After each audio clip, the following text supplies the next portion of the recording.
The opinions expressed in this program are not those of CISA 7 or Time Warner Cable.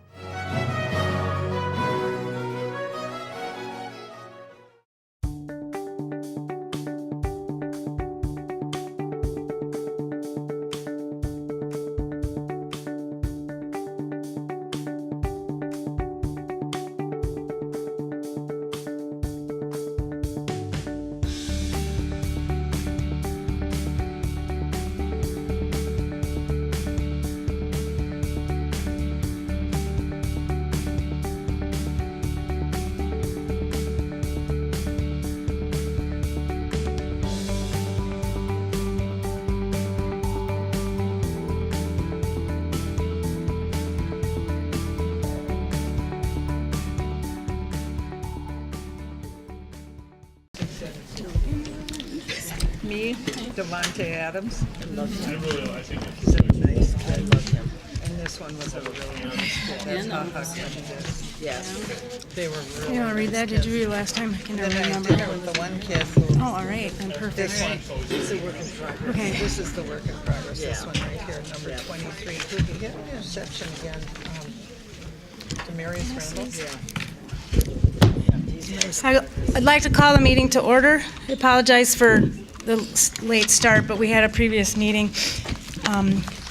Anyway, please rise for the Pledge of Allegiance. Pledge Allegiance to the flag of the United States of America and to the republic for which it stands, one nation, under God, indivisible, with liberty and justice for all.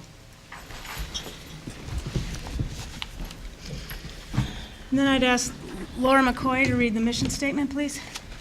We educate all students to be college, career, and community ready, inspired to succeed in our diverse world. Thank you, Laura. The next is our open forum. This is a time for members of the community to speak before the board. Is there anyone who would like to speak before the board this evening? Seeing none, we will move to roll call. Sandy? Becker? Here. Dorff? Here. Dan? Maloney? Here. McCoy? Here. Wagner? Here. Warren? Here. Sinclair? Here. Barbian? Here. All 7 board members are present this evening. To my left is Dr. Michelle Langenfeld, our superintendent.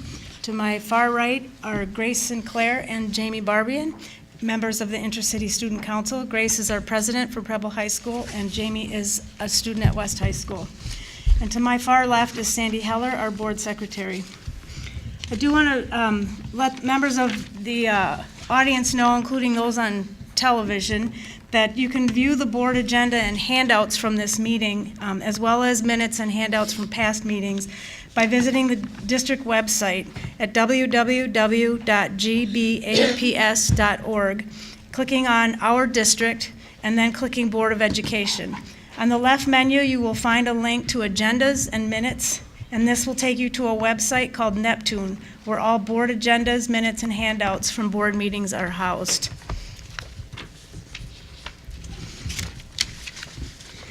At this time, I would entertain a motion for approval of the following minutes.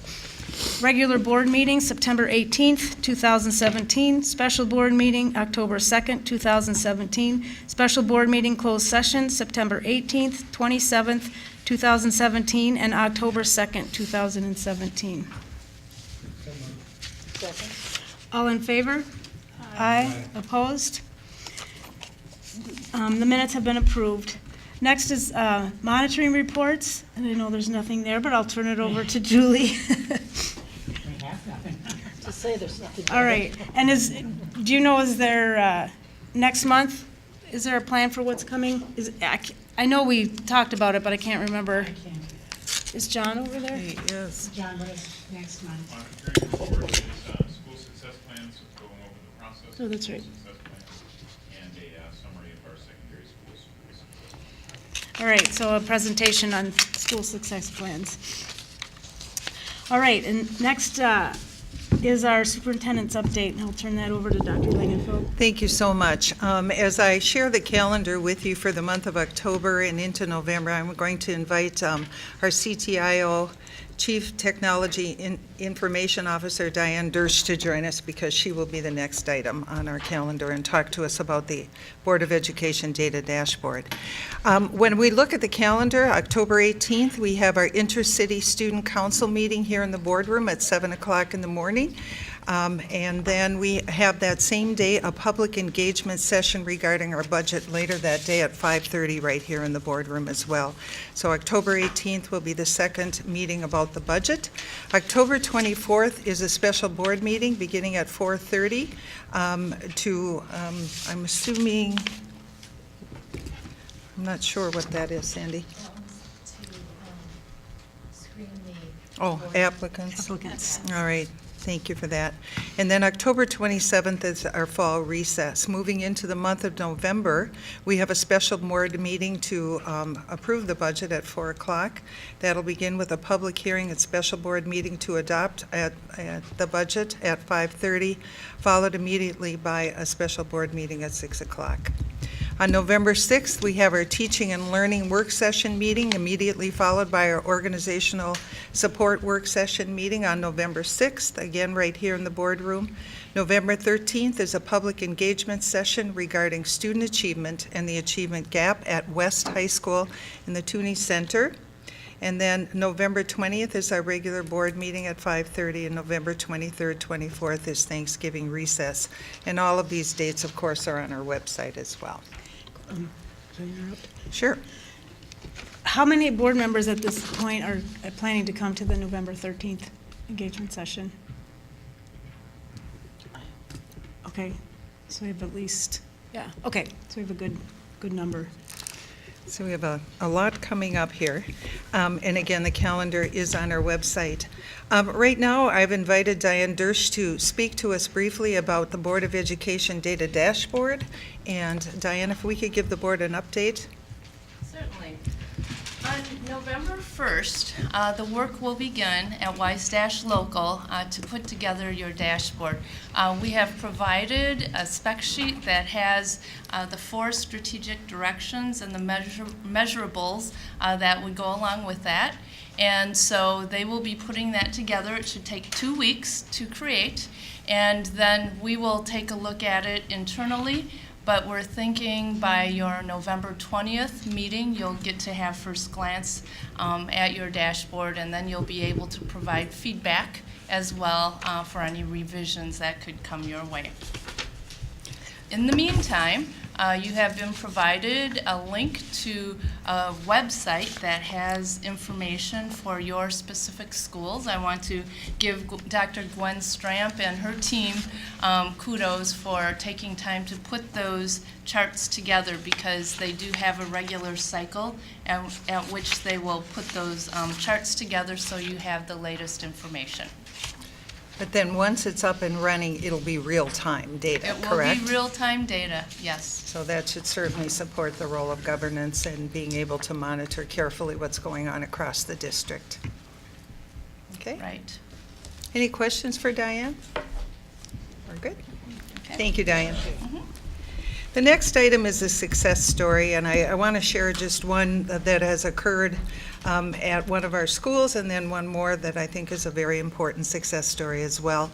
Last week at Preble High School, they spent a fair amount of time having conversations and engaging the student body as well as the community in an anti-bullying campaign and an awareness around the problems that occur as a result of bullying. And I think that while we sometimes hope that's been solved, it is an issue that continues, unfortunately, and so the work continues. But I want to thank the student body and the administration and the staff for all coming together. And on Saturday morning, there was a walk, really to bring about awareness and continue that important conversation to ensure that every child has what they need to be successful in our schools, and that would be a very bully-free environment, in a safe and orderly environment as well. So collectively, everyone came together, and I applaud them. It was their 4th year of doing this and really bringing that awareness. And earlier in the week, they have a student panel where students very courageously tell their stories in front of a lot of other students and community. And I think it's talking with staff around that and listening to these stories a lot of these students have come through a lot, and really by sharing their stories, really tell what can happen if you take a stand and start moving in a positive way and support one another in the journey. So that would be one success story I'd like to share. The other one is really a note of gratitude to Julie Jansch, our board member, who has, I think, for we as administration and team really really appreciate the work that you've done in supporting the students across the district in your role as a board member. So we want to thank you for that as well, and recognizing the fact that you'll be missed, and that your insights have really, somebody said to me, she asked such good questions, and I think that we've really appreciated that as well. So, and I don't know if Brenda, if you have anything else to add to that? I mean, very similar things. I know I really appreciate your perspective. I think you brought a new lens to our district that helped us make some really good decisions along the way. So yeah, we'll miss your. Yeah. Let's give her a round of applause.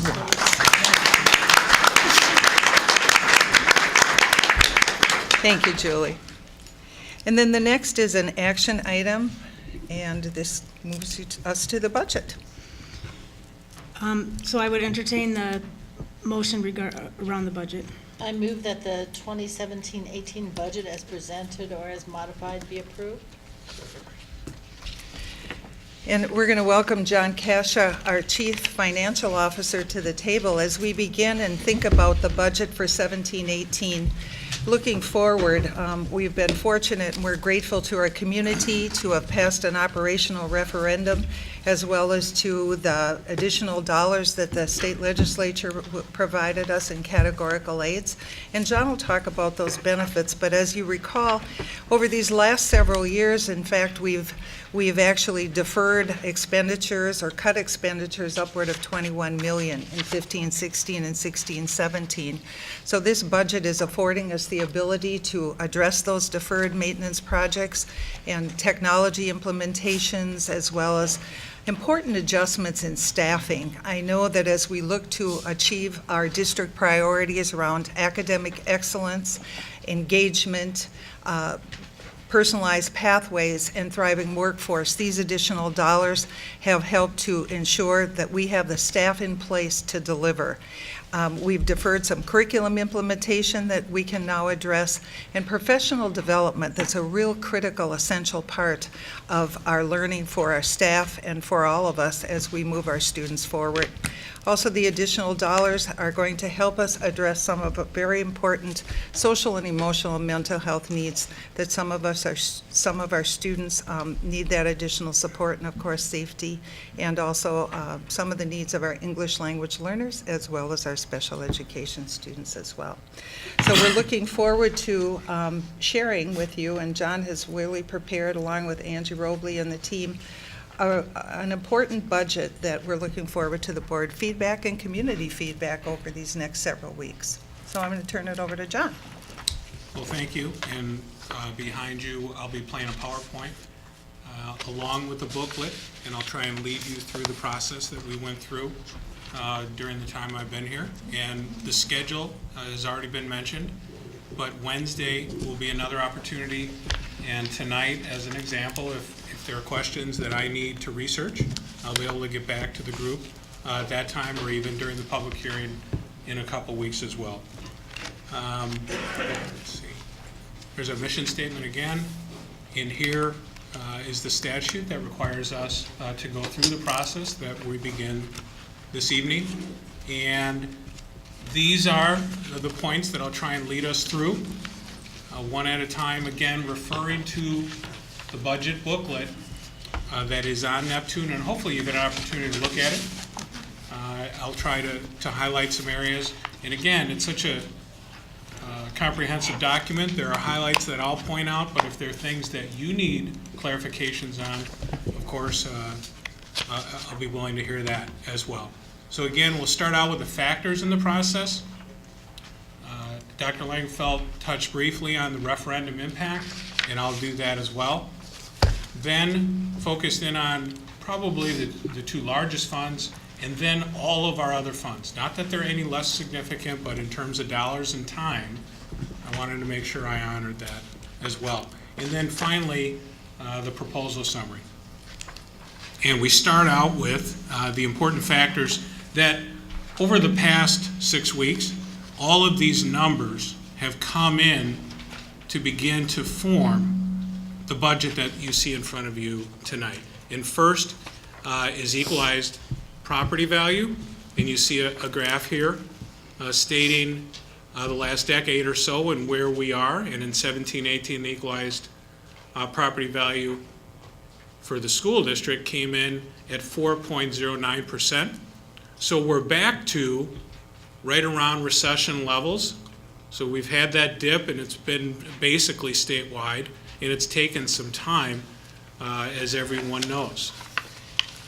It's an important number, though, when we put it in our revenue limit worksheet and calculate the type of revenue that we can levy for. Second is our membership, and that's our September third Friday count. And you see it's fairly flat, but clearly it's down a little. So these are numbers that we record and submit to the state on the third Friday in September. So you can look at it historically where we've been, and the projections that I have looked at have pointed to a fairly flat or slightly steady increase. So this is something worth noting for the board, and something that even going through with our rating agency this week, we went through with Moody's and discussed where we are as a district, that this is always an important factor to keep our eyes on. And if we need to look at a third-party study in the future, it might be something to consider so we can look at enrollment trends. Now, I know we have a couple already. I've seen both of them, but it's something we'll have to keep our eyes on for sure. The grade levels, where they're located, and I know there are many facets to enrollment. We've begun to already take a deep dive on those numbers.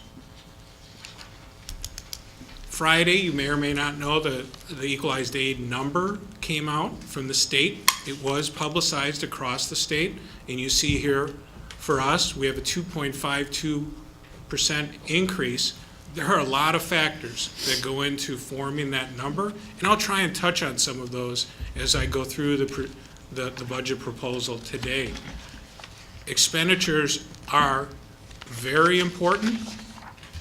It is a function that, if you look at our property value and the equalized aid that we receive, is the single largest, most important number that we'll talk about.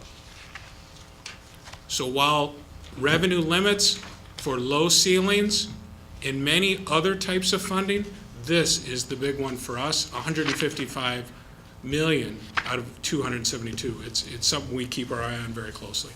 The prediction we had coming into the budget was accurate and right on, so that was great for us as we begin to plan forward. Okay, now the referendum impact, and this is just briefly, and I'll talk a little more about the facilities referendum as we move through the budget, but you see what the voters approved in the spring. All of you are actively involved in it, and know that, you know, the promise was there would be no tax rate increase from last year to this year. This budget honors that and brings it down a little. So all of you need to certainly understand and know that.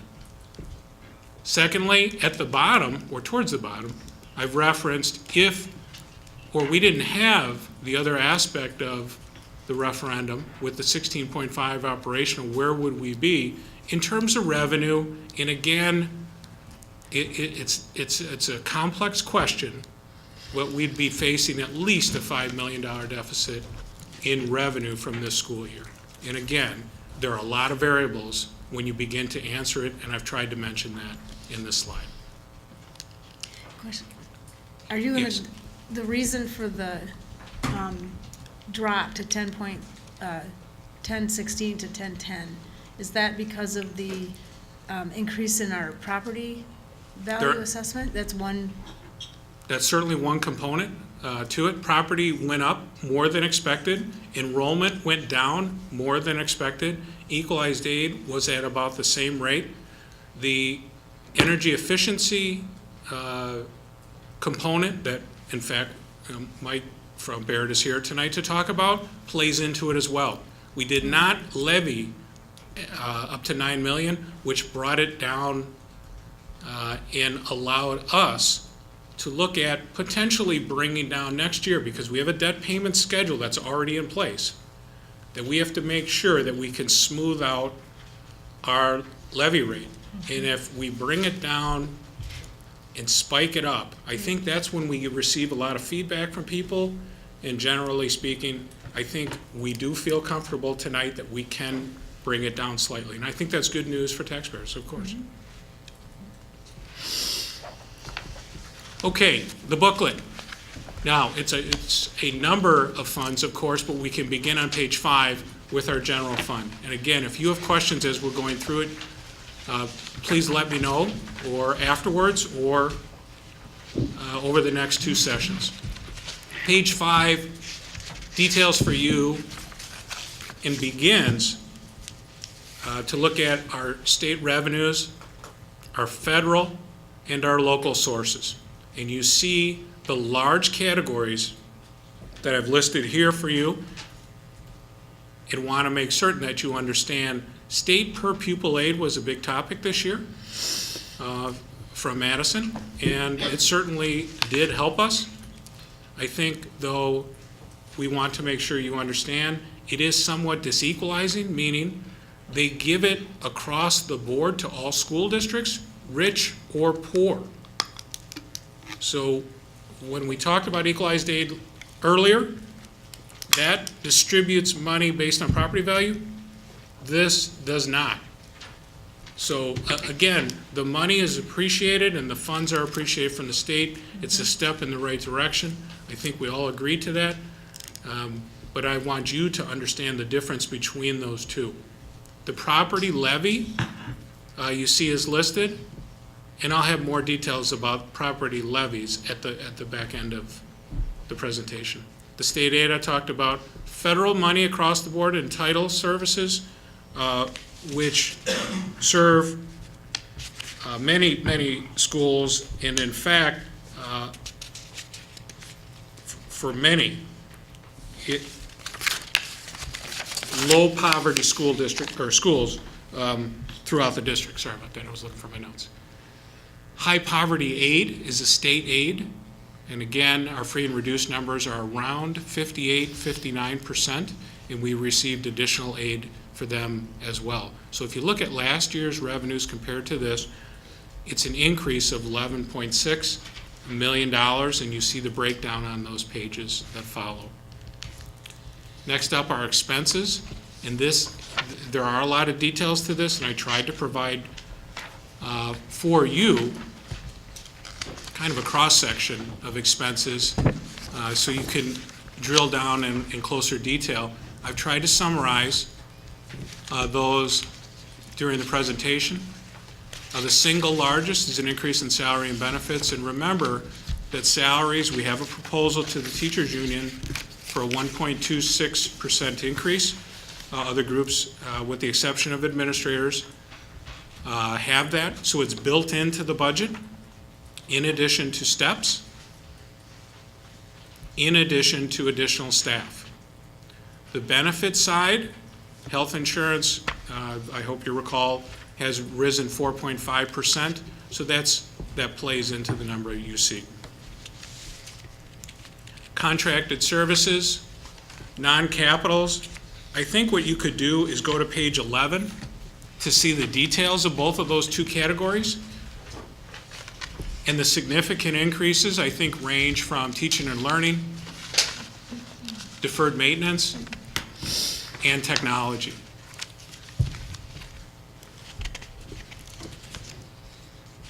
Before I move on to Fund 27, any questions on the expenditures for Fund 10? Yes, I did. We can go back on page 5 so I understand it. 11.6 million in increased revenue in the general fund. Yes? Did that, where is the money from the referendum? Additional operational referendum, where's that? Is that? Sure. You're asking the question, where is the additional 16.5 referendum, and that comes through property taxes. So if you look at the local levy compared to last year, it's embedded in that number. See on top of the page there?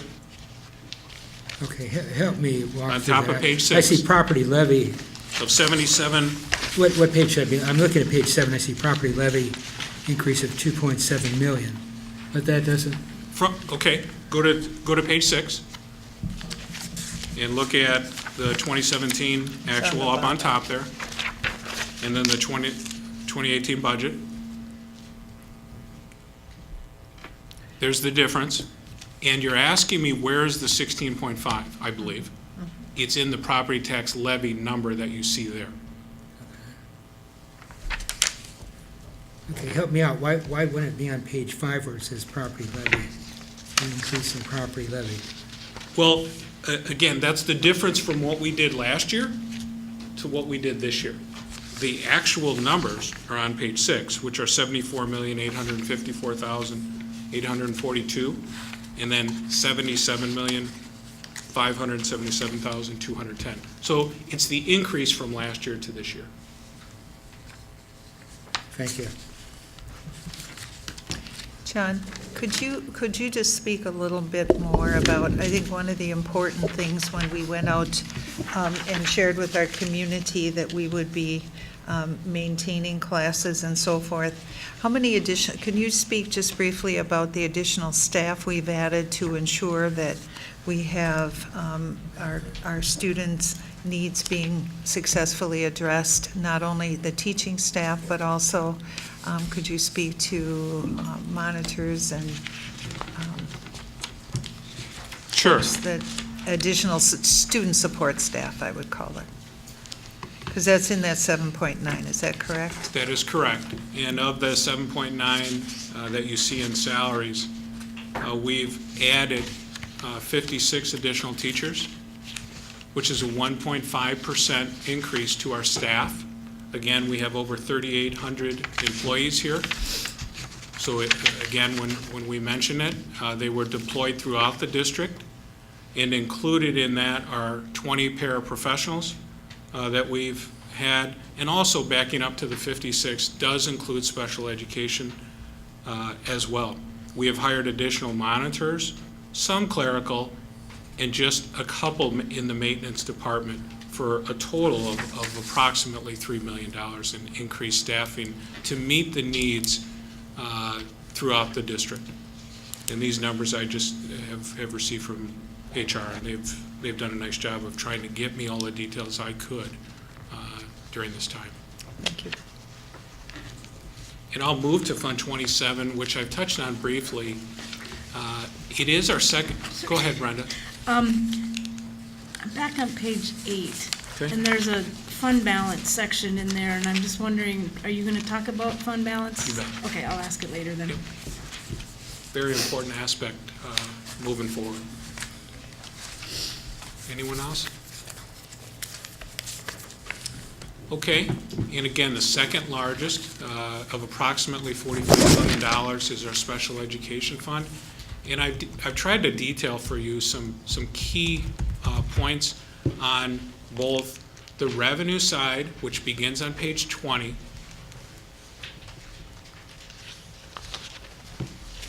and then the expenditure side. So the revenue side, you have to remember, it is partially funded locally through a transfer. And that transfer is a very important number to keep our eyes on because we have a responsibility to make sure we maintain our funding from year to year. But if you let that move too quickly, then you're looking at costs that certainly require more control. Now, I've met with our spec ed staff to review numbers to make certain that if we have an increase, that we're funding it properly, meaning either from grants or from local funding. the expenditure side begins on page 21 and does provide a fairly detailed breakdown for you of our staffing that we've increased. And I do want to point out one here. For contracted services, the previous year, meaning last year, we had approximately 141,000, and this year we have 869. An example of the flexibility that's required is this is now where we're going to have to code school psychologists. We're having a difficult time employing them, so we have to contract out for them. So it's an example of shifting costs where you might see them under a salary to what is now a contracted service. It's a contracted service because we have to go out and pay an organization to get that type of licensed professional as part of our staff. In a school psych, we've at least here and really around the region have struggled to get.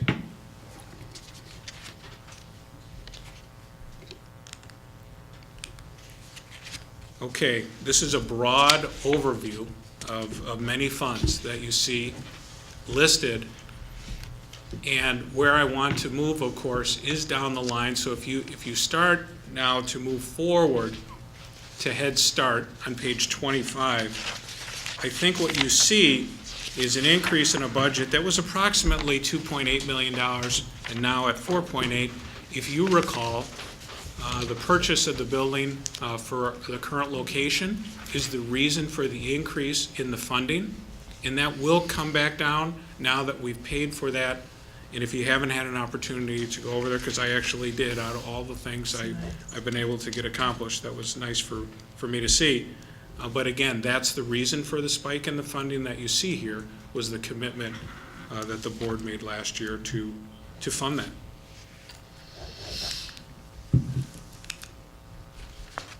Next up on page 27 is our debt service fund. Again, with all the things that have happened this spring, meaning the $68.5 million that we had to go out to bid for, in addition to the energy exemption at $7 million that we're levying for tonight,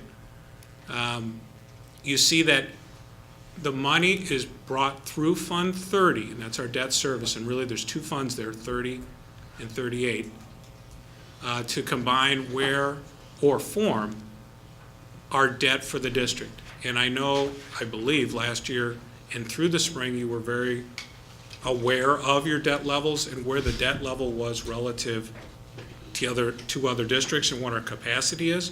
We're at approximately 8% of what our capacity could be, so there is a long way to go. And in fact, over the next couple of years, there will be an opportunity, I think, with our levy, as I summarize it for you at the end, to provide potentially another opportunity for additional funding to meet needs across the district. Fund 40 on page 29, I want to make sure you understand, that's where the money is placed from those sales, meaning from the referendum. So what you see there are two numbers, both our referendum building and our EE receipts, meaning our energy exemption. Now it shows that we're going to expense them all during this year, but we will not. I wanted to make sure it was on the books for this meeting so you would see it, so you would know where it is, but we'll be expensing it over the next couple years, because we're not going to finish all of our projects this year, but at least you see it there. I will be making a budget adjustment to reflect our actual spending that we have. Page 31, food service. Fantastic explanation, I think, on page 31 of what this department does, and it's certainly significant at $10.6 million and important to all of our students. You see their fund balance listed on the bottom of page 31, and then their revenue and their expenses on the subsequent pages. A very good condition financially. And again, presenting a balanced budget for them. Trust fund on page 33, and the details of that on page 34. And these are high school scholarships. Again, typical for school districts to hold a trust fund, 72, as you see there. Last fund listed, again, I think board members are pretty familiar with it, and that is the Community Service Fund, or Fund 80, on page 35. I do want to draw your attention to page 36 and our fund balance.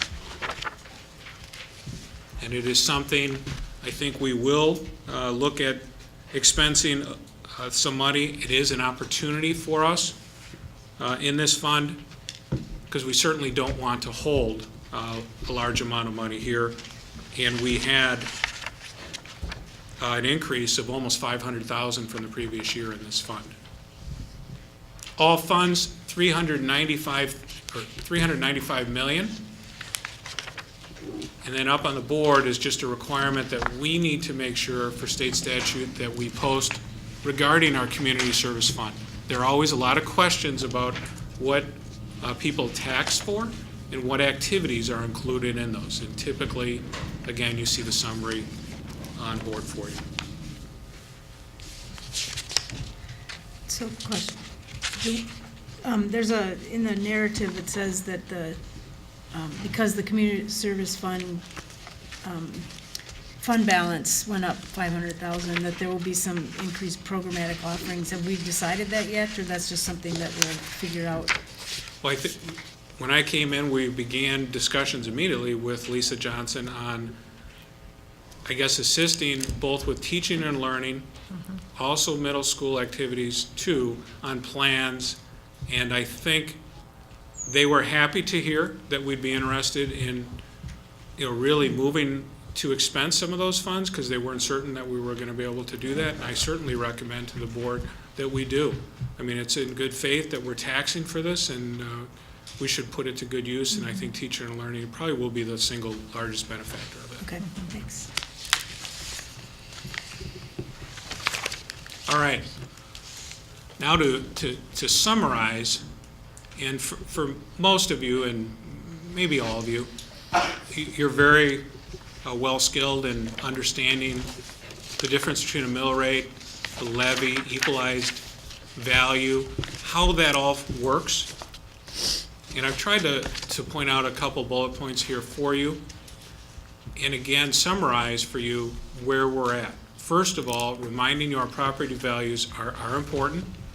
They increased by 4.09%. Tonight, we're proposing a levy, so the total dollar amount increase of 3.48. The reason I have estimated next to it is there could be some changes between now and November 1st. I don't anticipate any, but it is not uncommon, and I know that every year it does occur, so I wanted to make sure you understood. The taxation rate, though, will be lower than it was last year. Of course, we are presenting a balanced general fund tonight, so on both the revenue and expense side, they're equal. Again, why we might have changes, but also included is a debt defeasance for the spring of 2018 at $1.6 million to pay debt earlier than scheduled and really assist us with next year in smoothing our levy out, potentially a little lower as well. The mill rate, and that is a topic of discussion. What is our mill? It's estimated to fall by approximately 0.59% to 1010. Here's graphically where we're at over the course of time, and again, you can see it's been fairly flat, and in particular over the last 5 years.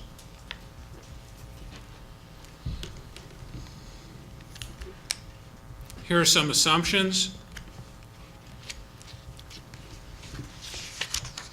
that I used tonight, along with many people that have helped put this together.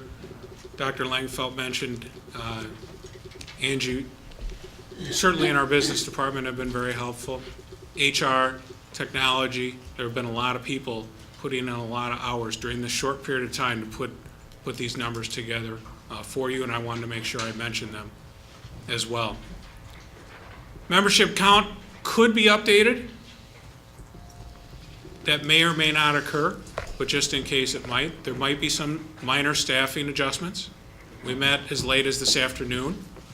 And needs do appear during the course of the year that need to be addressed. And we spend a lot of time looking at that aspect because it's a large expense driver.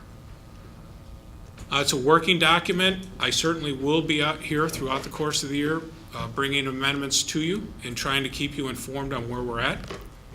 And again, the 18-19 budget is already moving. It's part of what we put together tonight. It impacts where we go in the future. And what we did tonight was try to present to you an opportunity to put us in the best position for next year. The benefit of the second year of a biennial, which is next year, is that we know what to expect.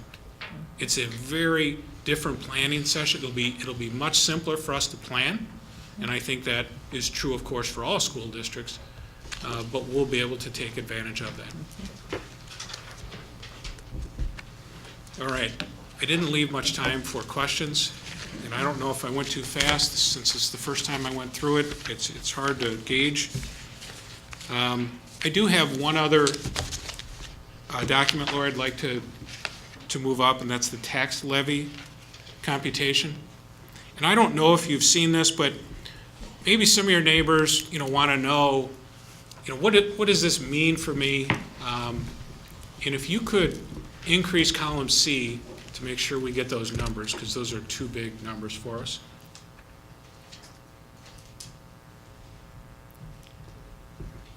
So just go up to C.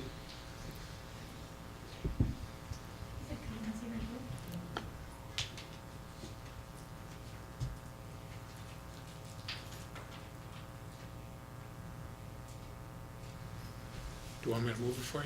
I'll try and, well, that's okay. But let's move it a little larger. What this does is it provides you with all the municipalities in our district, their property values, and then the equalized data across the district, and how they're impacted with an increase in property, and you see the 4.09. So those were the value, there you go. You see where we were last year, where we're at this year, what percentage these municipalities are of our district. Thank you. And you see that the city of Green Bay makes up over 70% of our equalized value. Mm-hmm. Bellevue and Alloway right at 13 and 11. Then if you move a little further right, you'll see what we're proposing tonight and what it means to those people that live in those municipalities and the change. Now if you can make it a little smaller, Lori. Just the whole picture is fine. There you go. And what percentage change we are from one to the next. If you could go down just a little. There you go. And now you look at where you were last year, where we're at this year, and really the three funds that we're levying for, Fund 10, Fund 30, and Fund 80. And there's our mill rate at the bottom, and there's where we were the year before. So again, some people really like to see this because then, if you get a comment from someone living in an area that the numbers don't line up exactly, there are reasons for it. It depends on a number of factors, including property value.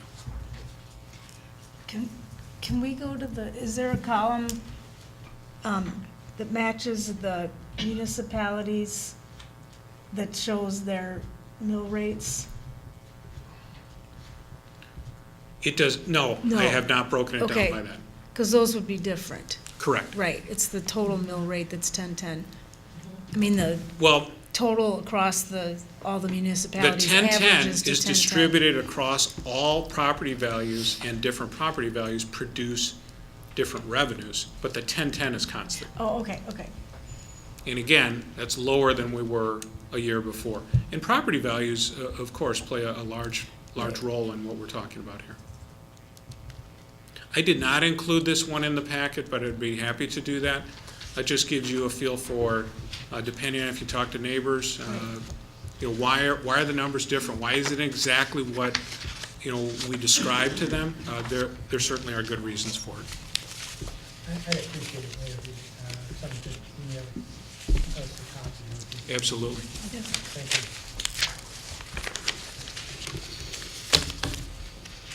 Okay. That is all I have for tonight, Brenda. I do have a question. This is on page 8. So I'm looking at, it's our, what is this, the general fund? Yes? There's 2 lines in there under that fund balance that have revenues and expenditures. And they're identical. And they're identical in other funds too. So is that, explain what those numbers indicate. Sure. It depends on the fund, but in this particular case, and you actually asked something about fund balance that I haven't gotten to, and that is an anticipated increase in fund balance, even though you see here, a balanced budget means you're not going to be increasing your fund balance or decreasing it, and what I propose tonight is balanced. So that means the expenditures will match the revenues. However, as I touched on briefly, and any rating agency is going to look very closely at our fund balance. And over the last couple of years, there was expenditures made to bring us or lower our fund balance in a period of time that we may want to consider for the future of reversing that and building that slowly up. Now, the reason I say slowly is, since we are aided at approximately 60% of our expenses, meaning taxpayers benefit through an expense. Now that seems counterintuitive, but we need to be careful if we're going to put money into fund balance at too high a clip, because we potentially will lose aid if we hadn't expensed it. So it is very challenging, but something we keep an eye on, in particular in the months of May and June, as we begin to wind down a fiscal year, to look to see how we can maximize state aid, but also to make sure that we're looking at liabilities and building our fund balance for a credit rating agency worthiness. We need to make sure we address it. It was at a level, I think, we're at now where we need to continue to slowly build it. I have built in here approximately $2.4 million to add to fund balance. And since it's an expense and it's balanced, it doesn't show, but it would add up to be about $43 million. Okay.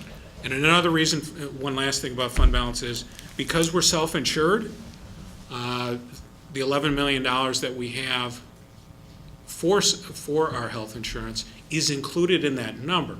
So it's not as liquid as you might consider. And if people believe, there's $41 million in the bank, it's a balance sheet, and it's complex. But just like all of us, if we have or address liabilities and make sure our balance sheet is clean, and we're increasing that number, our credit worthiness improves significantly. You say significantly, but we're talking about a situation where we're about as good as a school district can get, right? Pretty close, one tick below what's reasonably possible? I would say, yes, I would agree with that, because the social economics really are the other factor that we don't control. Right. So We can't control that. I guess to me, and this year maybe we're not in a position where I'm quite as worried about it, but when we've talked before about fund balance, and we were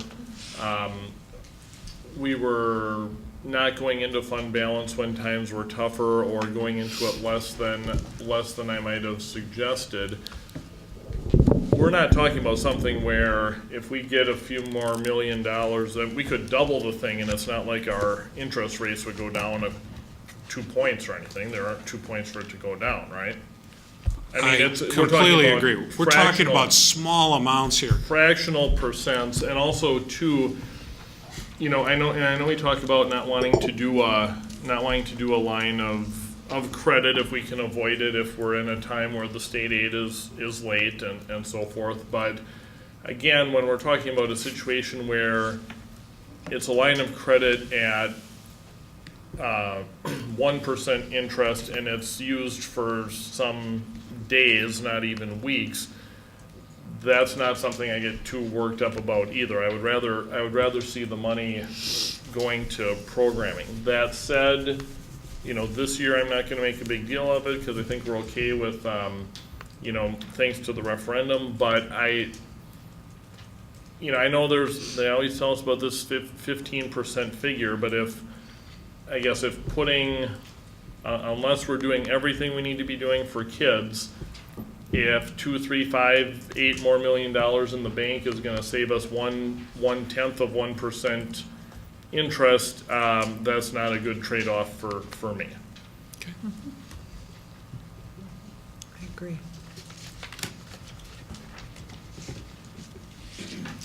Are there any other questions?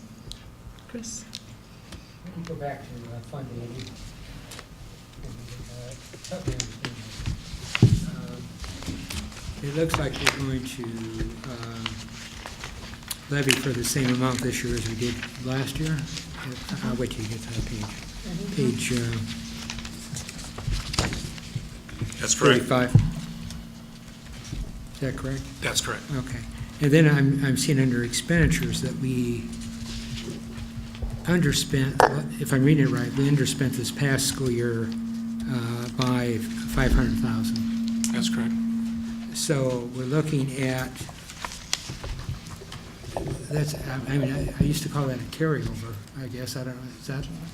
I think that's a great term. 500,000? That's accurate, especially because it was 21st century grant, and that's exactly what it is. Okay. Well, what I'm not, it says we'll increase our spending by $500,000 because of that. We're actually, over this last year, increasing, correct me if I'm wrong, by actually $1 million. Because you're saying you're going to spend the entire amount this year that you levy for, plus the carryover of $500,000. Well, again, on page 36 that you're looking at, if you look at the revenue that we anticipate coming in at 2.7 and the expense at 2.9, from the previous year, the expense was 2.2, so that's an increase of 700,000.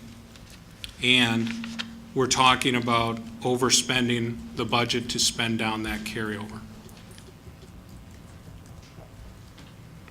Could not one argue that instead of keeping the levy the same, you would have reduced it by $500,000 because of that carryover? Well, And it's not a question for you, I don't think, but Okay. you don't have to answer it now. Where is that? Why wasn't it spent? And now, as I'm looking at it, you're going to spend $1 million more in this budget in this area. Where? That's percentage of the total budget. It's about 20% or so. So I just don't understand that. Yep, we'll bring that forward and get that to the board, and I think the piece that, I know that there's been some professional learning. I know we took on an additional site, the district has, and so to get all that data together, I think is a very good question. I think our community deserves to know, so we'll bring that forward so that we can get the detail and we can put it out there in greater detail too for the community as well. John's nodding, so that's good. Thank you. Thank you. Any other questions? Thank you, John. I will say, it's maybe the third year we've had this format. I really find it much, much nicer than having to sit here with that big, thick book. And we still have that big, thick book to go to, should we have that need. But I appreciate that, and the information you're providing to our community as well as us relative to the school district in here makes a lot of sense and very informative.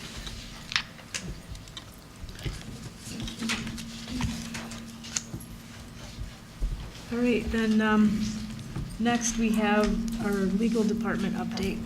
What? Oh, yeah. There's a motion. I thought of that 30 seconds ago and then did it in my head. All right, so if there's no other questions, we'll take a vote on the motion. Sandy? Maloney. Aye. Warren. Aye. Dorf. Aye. Jansch. Aye. Becker. Aye. McCoy. Aye. Whitehair. Aye. Carried 7-0. All right, next we will have our legal department update. Thank you, Brenda. My name is Melissa Thiel-Collar. I'm the district's in-house legal counsel. tonight I'm just presenting a summary of some of the key provisions of the non-fiscal provisions of the state budget that affect public education.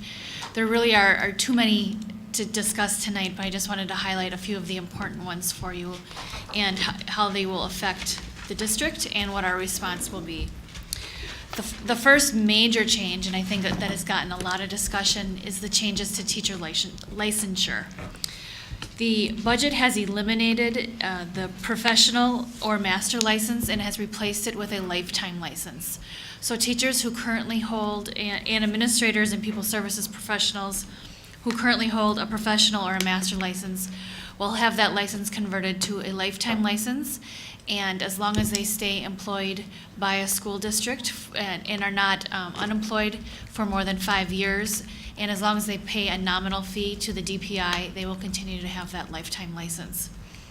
Teachers who have the initial educator license will have that converted to a 3-year provisional license. And after that 3rd year of the provisional license, if a teacher has been employed by a school district for 6 successful semesters, they can then apply to have that provisional license converted to a lifetime license. There's no definition of a successful semester, and so we're waiting to hear from the DPI how that will be defined. In addition, the school board, a district school board, has to certify to the DPI that the individual was employed for the 6 successful semesters, and there has not been a determination as to what that certification is going to look like. If I could add to that, I think that it's my understanding the DPI will look to districts to frame what the expectations are. And so we've had conversations at the CISA level with all superintendents around the region to talk about what expectations we could collectively have as a basic that we could take back to our boards in our community, so that if we have a teacher who moves from district to district, that we know that there are basic competencies that have been met within those 6 semesters. And even the time frame of the semester, I think, is what that really means. It's Right. important as well. So lots of things to work out yet. And I don't know all the details of professional development kinds of requirements, but the, I think the state had certain requirements for credits, or was that completely on the district's requirements? The teachers under the initial educator license were required to complete PDPs, professional development plans. Those are no longer required, and we're waiting on guidance from the DPI for teachers who are in the middle of that PDP process, how that's going to affect if they're almost done with their PDP but still in that 3-year time frame, if that will then convert to a to a lifetime license, or how that will look. DPI has not given guidance on that. Okay. So What we're being told is, or advised, that we should just advise teachers to stay the course if they're in the middle of a PDP right now. So there were no professional development requirements for teachers beyond that 3rd year as the law stood before this came. Is that Under correct? PI 34, there were Yes. requirements. Oh, there Yes, were. yeah, you Okay. either needed 6 credits or a professional development plan to renew your license. So, Correct. so all of the professional development requirements from the state are gone Correct. Correct. right now? After the lifetime license. And Correct. do we have, I can't remember, I know we've had specific requirements in the past, but now that we've kind of changed our professional development, maybe that's different.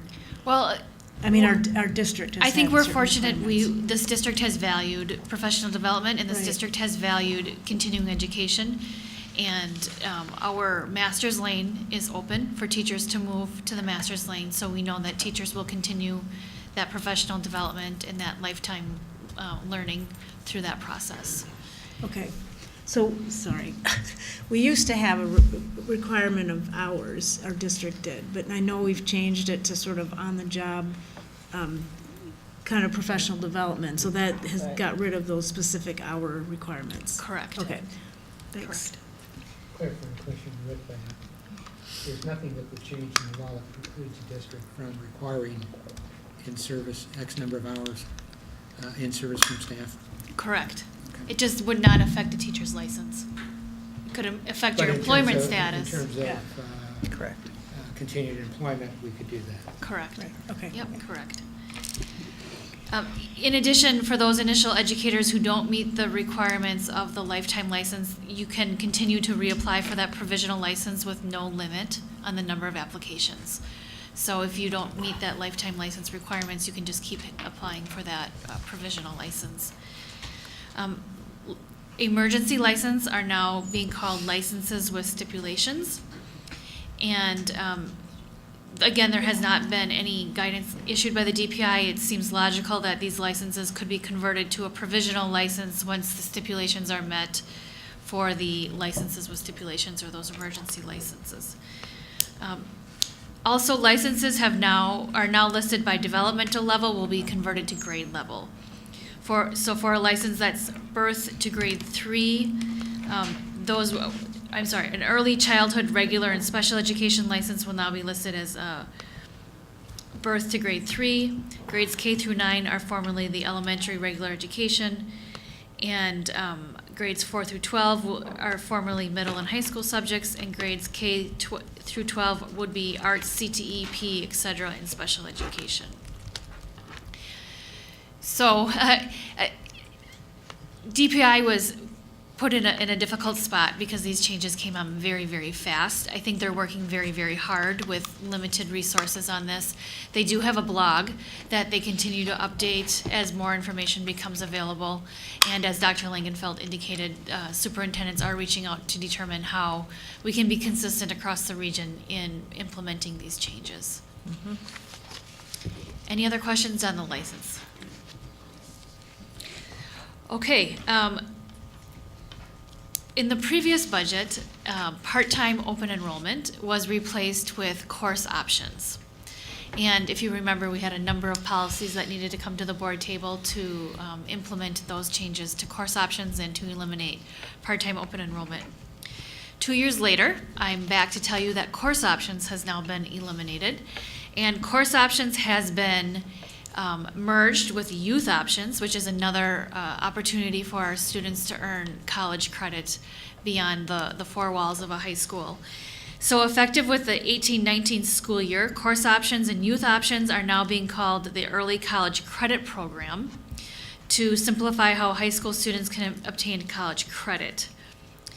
The college credit can be obtained through 2 classes per semester, and that now is expanded to the summer months as well. And it can be obtained at any UW system, institution, a technical college within the Wisconsin Technical College system, a tribal college, or a private nonprofit institution of higher education located in Wisconsin. So we'll be coming forward with some policy changes on that, and that will include how students apply, when they can apply, how that will look, who pays for those classes. And in addition to that, the budget has now reinstituted part-time open enrollment for high school students. So we will be back with a part-time open enrollment policy to reflect that. You put in there the provision limits per credit charges. Is that limiting where a student can go based on how much it costs? It's limiting the charges that the higher ed institution can charge the school district. All right, The school district is responsible for all of those charges. right. Any other questions on that? I don't have a question on this particular topic, another one though. Okay. Okay. Am I You gonna ready? get to Okay. it? I thought I saw in there where the law was passed or through the budget process. I'm trying to remember how it was worded. Districts or municipalities and/or municipalities do not have to provide insurance for significant Domestic partners? others, domestic Yep, partners. I'm gonna get to that one. It's in Okay, the thank you. list, yep. But before I get to that, the next change is to the civics test. Our students with the last budget are required to pass a civics test in order to be granted a high school diploma. The passing grade was a 60 out of 100 for the civics test. This budget has increased that 60 to a 65. And the way that this is being interpreted is even if students have taken the test but have not yet graduated but obtained a 60 on that test, because they have not graduated, they need a 65. So any of our students that obtained a 60 will need to retake the test to obtain a 65.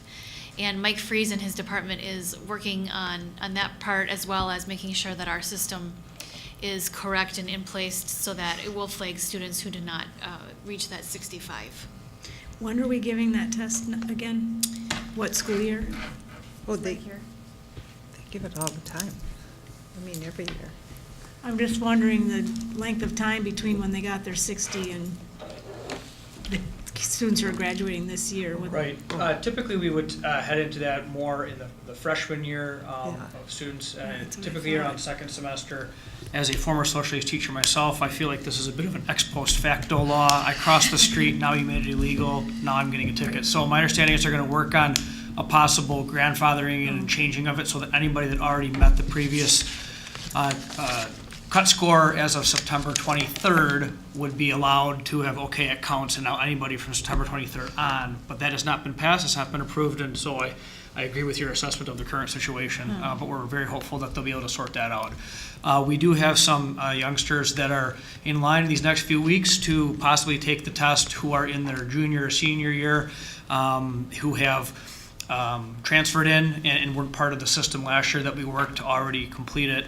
But if, in fact, we are told that we have to stick with the way it was currently written, we have to work through a plan to navigate a bunch of folks coming back who may have not hit that, who may have hit 64, 63, 62, 61, or 60.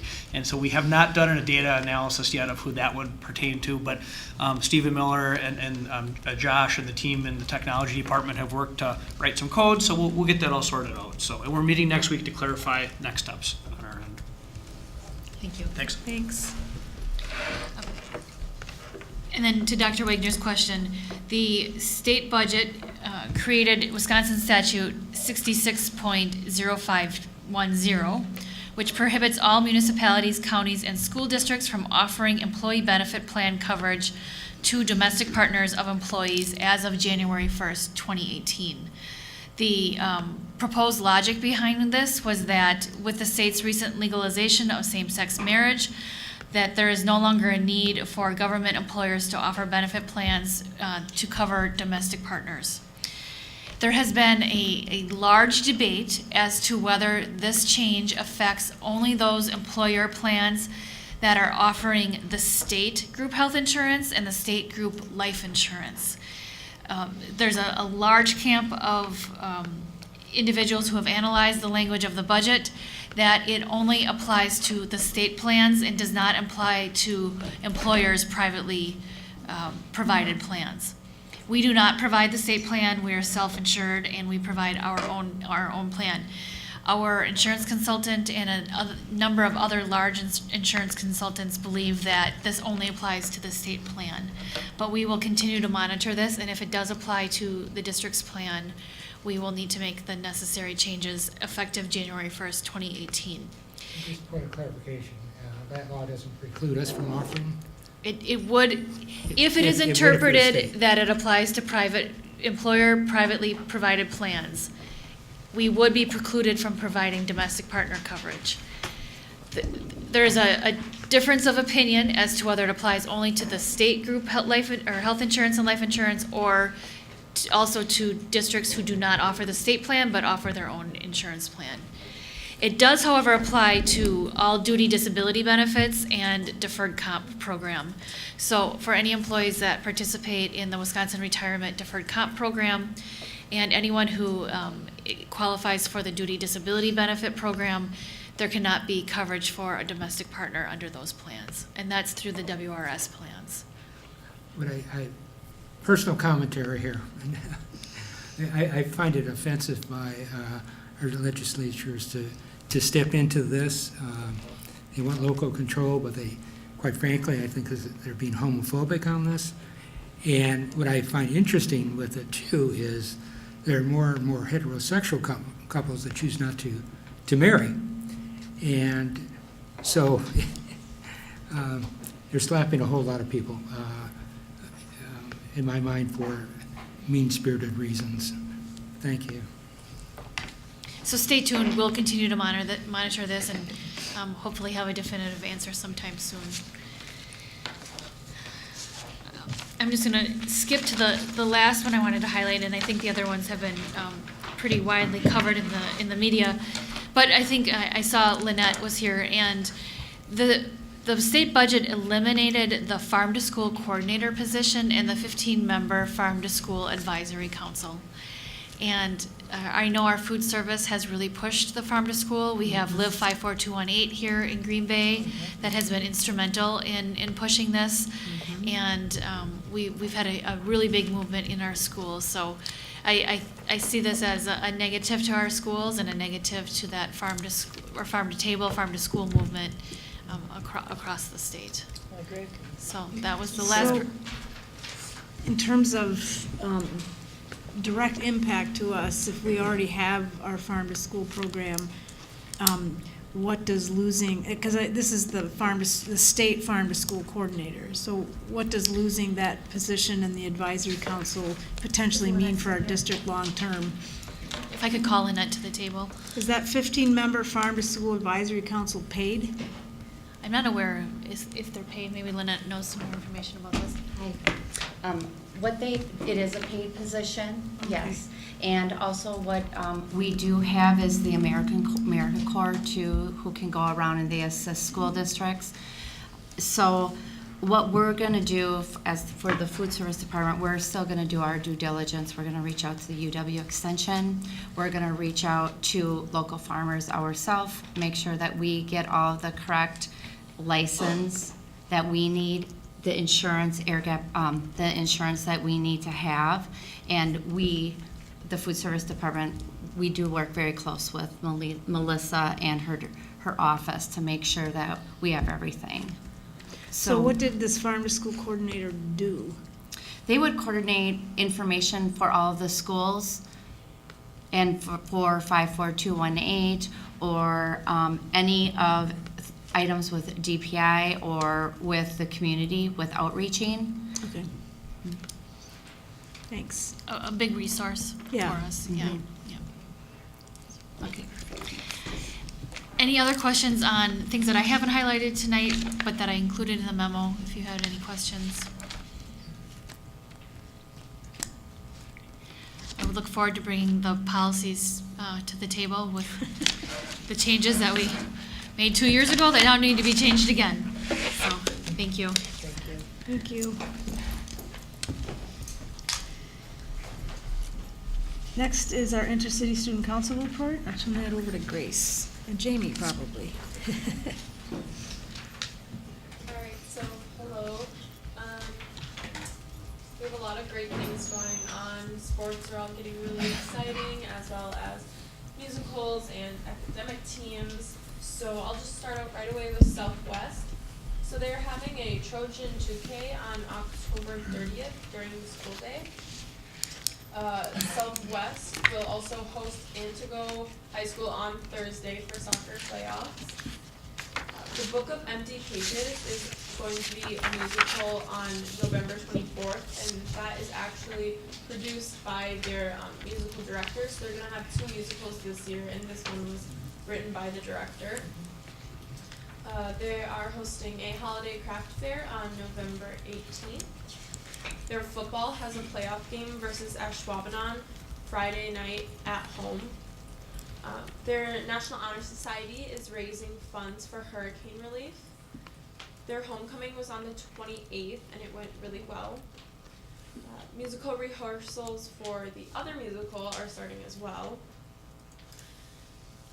National Honor Society, they started relief funds, and the seniors won their Spirit Cup at their pep rally, which is really exciting and good for them. And they also had their first blood drive. And for Preble, our football team plays Appleton North at Appleton North on Friday for playoffs. Dawson Borley won the conference meet for varsity boys cross country, which is super exciting.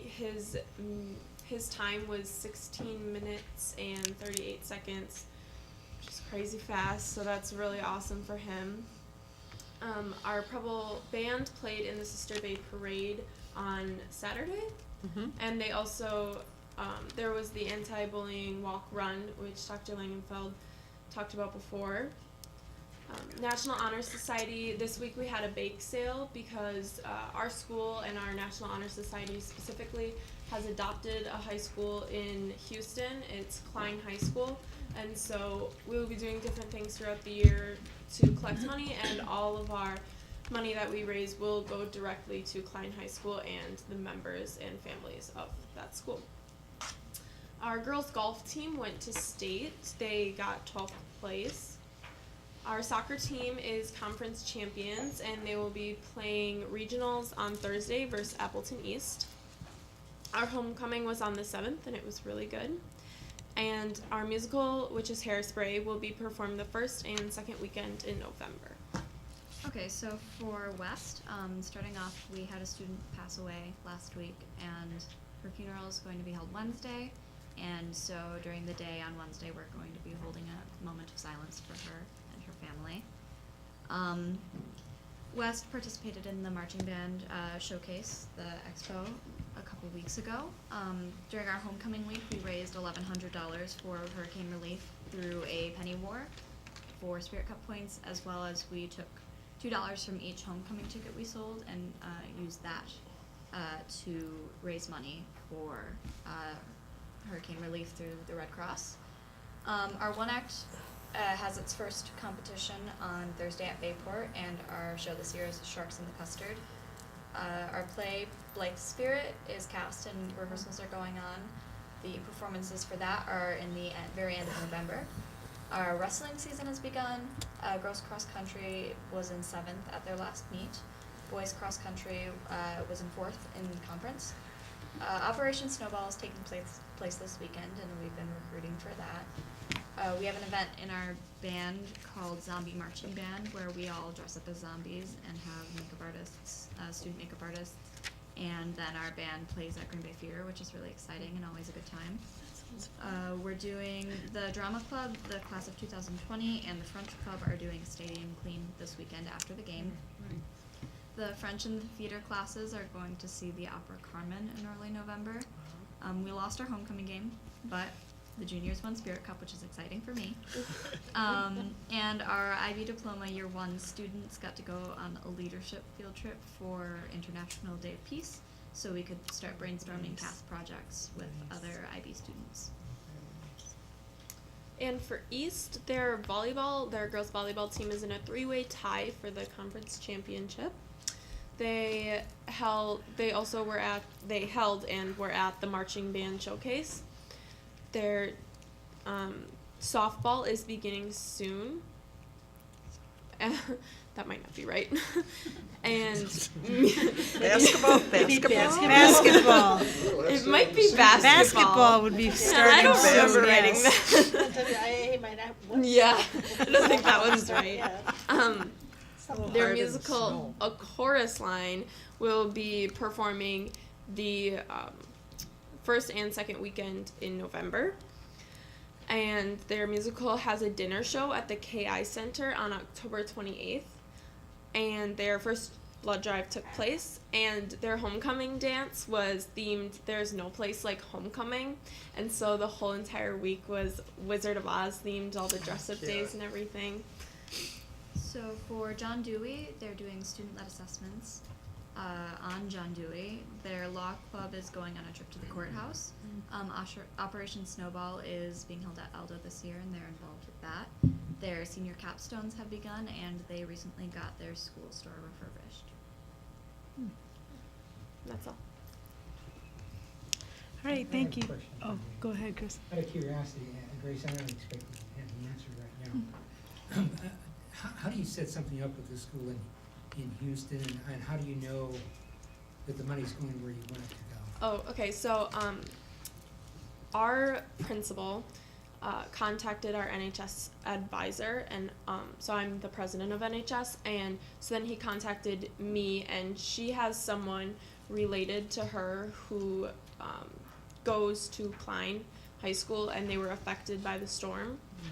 So she reached out to us and asked us if there was anything we could do, and then our advisor reached out to the school, and so whatever we make, our NHS has pledged to double it. So we made $250 at the bake scale, so our NHS will donate $250 and we will donate $500 to the high school, and then we'll continue that throughout the year. When you say to the high school, the money goes directly to someone at the high school? Yeah. The principal, the administration? Directly to families who go there. I'm not quite sure how the money is being sent or anything like that, but I know that it will go directly to people who attend Klein High School. Thank you. All right, thank you. Next is our legislative liaison report, and is that, you're doing that? Yeah. Turn that over to Laura. Thank you, Brenda.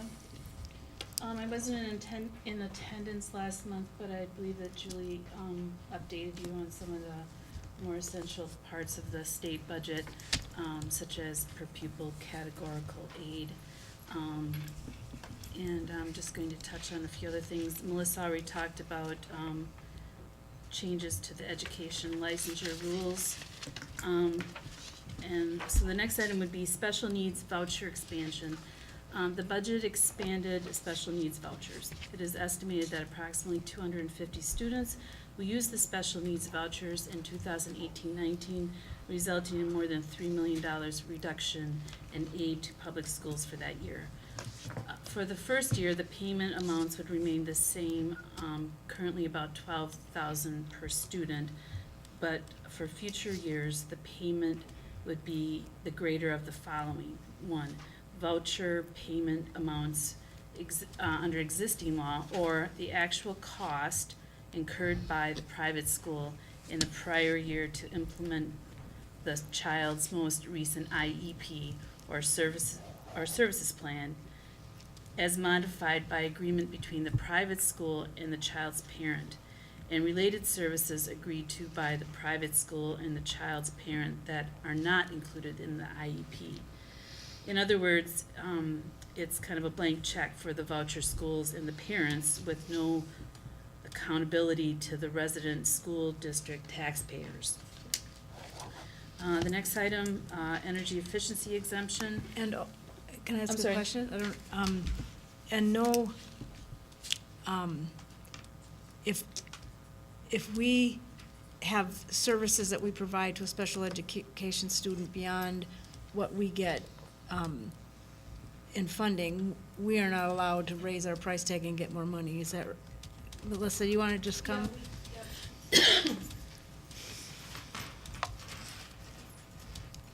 That we levy more, is that what you're saying? For open enrollment? No, So for this- special ed voucher. The special ed Yeah, vouchers, open yes. enrollment. Open enrollment, well, it's. No, it's special ed Vouchers. vouchers. Yes. That's correct. So if their cost at a voucher school is $60,000, we cannot levy or get more funding from the federal or state budgets. No. If we have a student that has $60,000 cost, we that's just get what correct. we That get. would be correct. And I, But we have to pay yes, for that student if they go to a voucher school. Yes. All right, Correct. that's what I thought. that's our my understanding. understanding. Yeah. I think the piece also with Green Bay, when we had conversations with legislators when this was coming out, one of the things that Green Bay can do because of the magnitude and scale of our district, we're able to leverage at services and supports at a lesser cost because we cover the needs of so many students. And I think that is and will continue to be a concern. You know, if you go out privately, it's going to be potentially significantly more. There was a change to the open enrollment law. I don't know, Laura, were you going to touch on that for special education? The previous budget, previous to the 15-17 budget, school districts had to give a cost estimate for special Right. education students to the non-resident district, and then the non-resident district could deny the student with special needs on the basis that it would cost too much to educate them. The 15-17 budget changed the cost for open enrolled students with an IEP to a flat $12,000.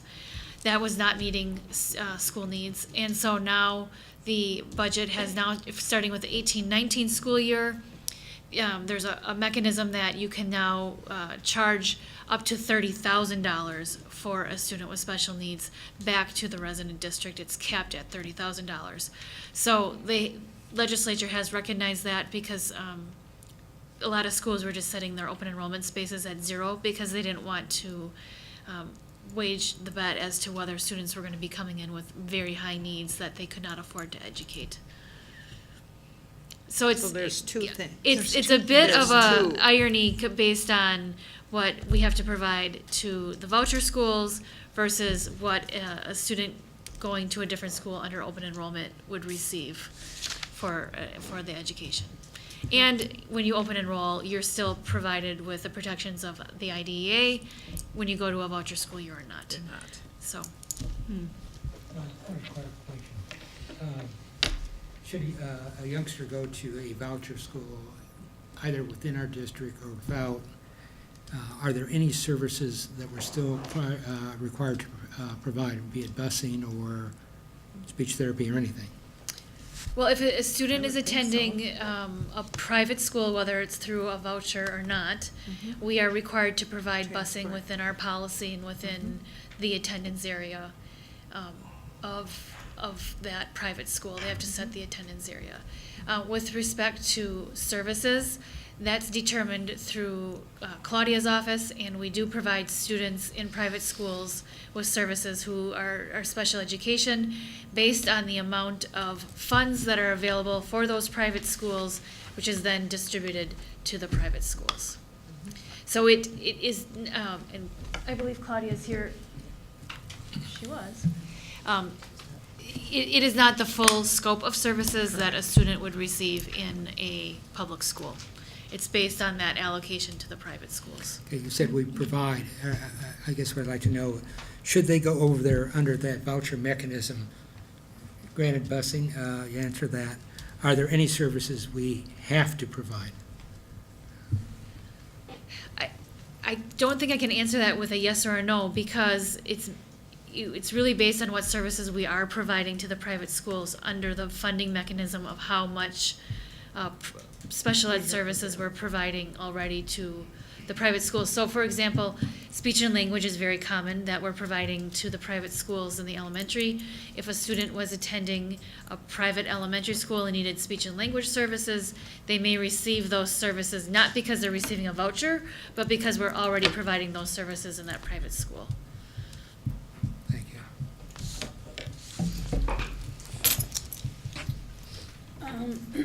Excuse me, the next item, energy efficiency exemption. This has in the past been a great way for low-spending districts like ours to update their facilities and save money for their taxpayers by allowing them to exceed the revenue limit for energy efficiency measures. The governor originally wanted to completely eliminate it, but the legislature restored it. The budget currently extends the exemption for one more year and then eliminates it. A couple of through next calendar year or through this school year. Yep. It stays the same. And then we'll eliminate. It's scheduled to be eliminated, but it'll come back in, what is it, 3018. yeah, 38. 3018 it's Right. scheduled to come back. How it was edited and vetoed. Yep. 3,000? Yeah, because there was a 3 there and he could. Wow. That's one of the moves. Yeah. So that line in the paper that said 1,000 years, that wasn't a misprint? No, it was not a misprint. There was an article about the state budget, and it referred to a 1,000-year limit on something. The energy exemption. Energy exemption, Yeah. 3018, it'll be back. Oh, good. I'll look forward to that. It's true. And then just a few other things. The state plan outlining how Wisconsin intends to comply with the federal law known as the Every Student Succeeds Act, or ESSA. I think it's ESSA, ESSA.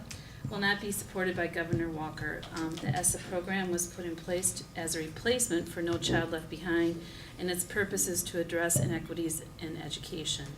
It is the single largest source of federal funds for education. Wait, so what's the governor not supporting? The proposed plan by the DPI Oh, okay. to the federal government. They're required to do a plan Right. by federal law, but the governor has said he won't support it. Yeah, it was submitted and he Mm. said no, he didn't. There's also legislation that has been proposed by Representative Jeremy Thiesfeld that would force police to notify school administrators whenever they arrest a student for violent crimes, and teachers could end their contracts without penalty if students attack them. There's a bit more in that bill, but those are some of the highlights. The bill would relax juvenile criminal records confidentiality. And then the last thing is this article that was attached to your materials regarding disparities in house, let's see here. This talks about a plan approved by Republican budget makers in both legislative houses to reduce the disadvantages that low spending ceilings put on some school districts. Let's see. This would be a negative for Green Bay. Let's see here. Representative John Nygren said that he was surprised that the governor vetoed this. They weren't asking for that much money, or additional money, and he said he was surprised. Let's see. They had pushed hard to help dozens of school districts that are systematically required to spend less money than others. Let's see, it affects many small and rural districts, and it just wasn't that much money. So anyway, the governor's not going to support it, and one of the points of the article that really stuck with me was Dan Rossmiller said that where the rubber meets the road is that these low revenue districts are being outcompeted for teachers. Well, you've read the article, there's quite a bit of interesting material in it. And that's the end of my report. All right, thank you, Laura. And then, board member school visits update. Is there anyone who would like to talk about any of their school visits? I would. Okay. Several shout outs. Starting at East, I was invited to visit Scott Christie's class, one of his classes. He's a business ed teacher, and he had started a Cisco certified computer repair class, and it was really fun to see what they were doing with that. They had computers, laptops for all the students to take apart, and did it a lot neater than I would have done it. I said, I can help out. I've got a hammer. He said, no. So I just observed. Thank you. Yeah. It was really cool, though. At Doty, Sharon Richter's class was on the district website, I believe, but she invited me in to see some writing and speaking that they were doing. They were doing a project around the earthquakes in Mexico, which included speaking to younger students and also doing some fundraising. Stopped in to see Emily DeVillers at Red Smith. Her 7th graders were doing some really powerful writing. It was just amazing to see some of the things. I mean, it's like, these kids are Steinbecks and Faulkners with some of the language that they had in this. I'm serious. It was really amazing. I did swing over by Sullivan. I was really impressed with what they're doing over there with engaging the support staff as primary operators and teaching student management. And the other thing, just, all the schools I've visited in the past month, you've got to give a shout out to the facilities crews, because these schools are spotless. I mean, you could eat off the halls in some of these schools, so really a pleasure getting out there and seeing what they're doing. I had a chance to walk to school day. I walked with the Elmore crew, had some great conversations with the students, their parents, staff on the way, and Michelle. was a good opportunity, and then had a nice conversation with the principal, Rod Bohm, at Southwest, with a former student to discuss parking options and concerns. So. Chris?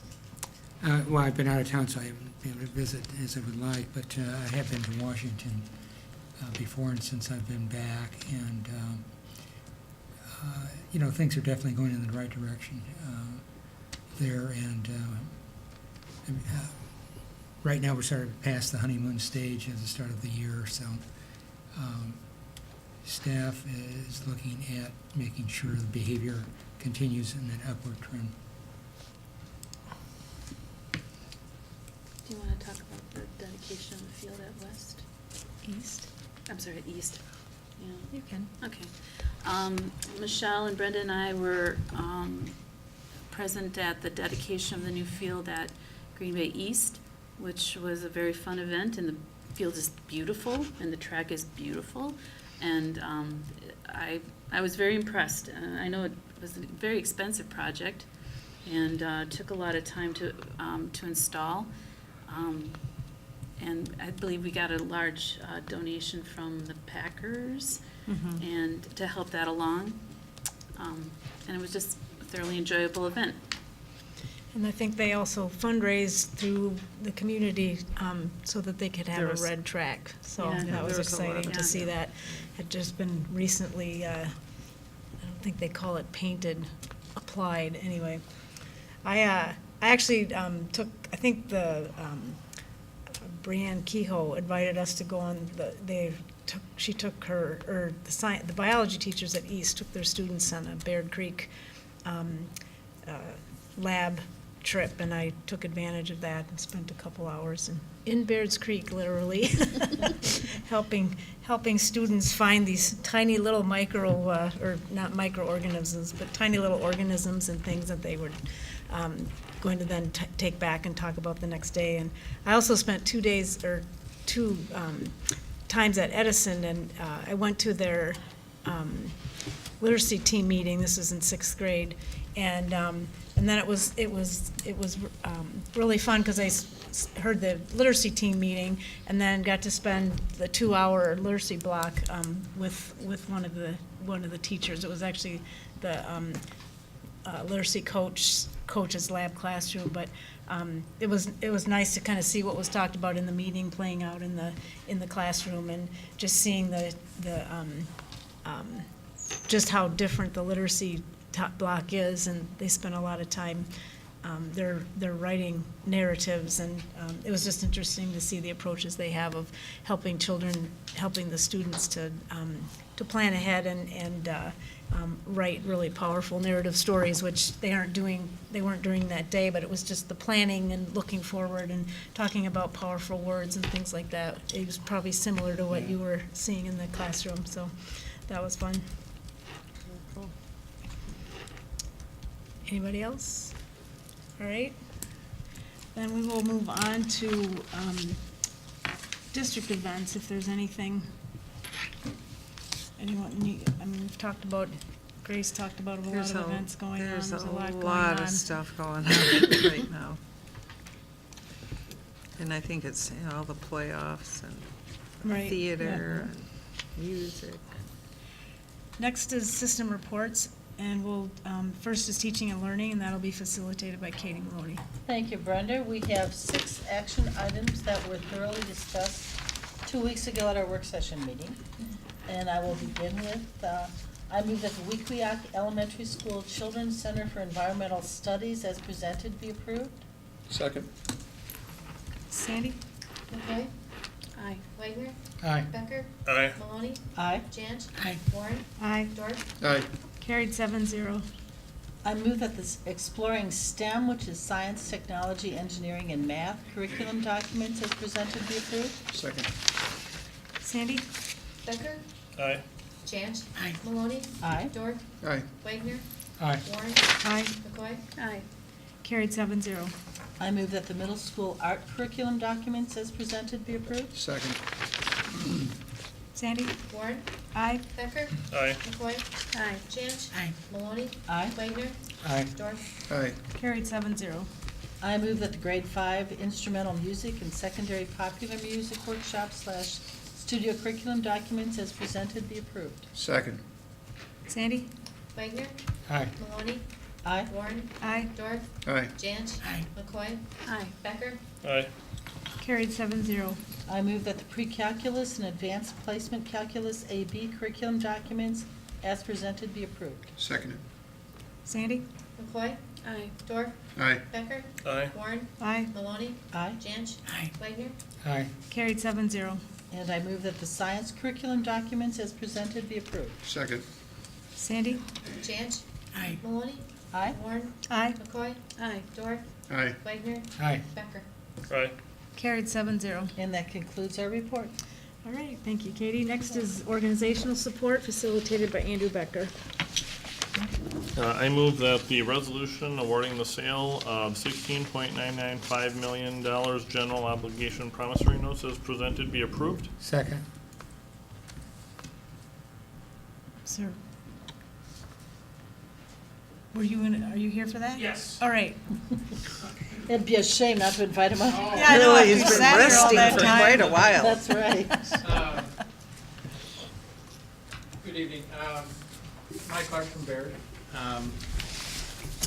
We took bids this morning on 2 separate financings for the school district. They were bid out as one, just to make it more economical and more attractive in the marketplace. One of the components is completing the referendum debt. We did the first part earlier this year. We held off on the second part because we didn't know exactly from a levy standpoint where the district was going to be at. And then once the district made the decision to move forward with the energy efficiency exemption borrowing, it just made sense to combine the two and do it as one, because it's a short issue, a 2-year issue. So we took bids this morning. If you open up to the first page, we had 4 bids.